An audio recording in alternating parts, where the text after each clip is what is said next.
Now, people taking on extraordinary running challenges isn't that unusual these days, but they do tend to do them with their trainers on.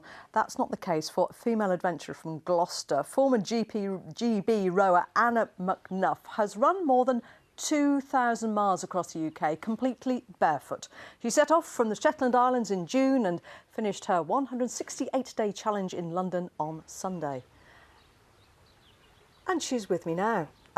I'm just amazed, dismayed, so many thoughts I have, but first of all, why? Why do it barefoot? I fully accept that it sounds completely bonkers, but just to put it in context, I've done a very long run in trainers before, about 2,000 miles, and I just thought, I'm talking to the young women of Britain in girl guiding about how to take on challenges. So I thought, how can I make a long run harder? Crazy thought entered my head. Why don't you do it in bare feet? Yes. And I thought, that's ridiculous. And then I had a second thought of, is it ...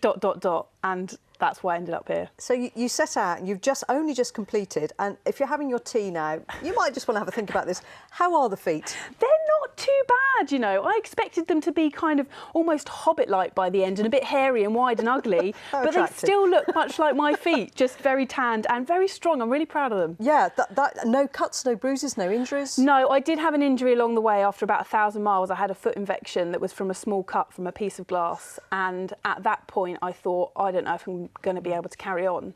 But it took about 2 weeks and I got back on the road. And the whole point behind this, Anna, was quite a serious message, wasn't it? To inspire young women, girl guides. What sort of reaction did you get from them? Oh, Matt, they were so excitable. The thing about young kids is they don't see the barriers that we see as adults. And so to talk to a young girl and tell them what I'm doing, they just think it's wonderful and anything is possible. So I loved that energy from them. And then I would hear about what adventures they had planned as well and just say to them, you know, go for it.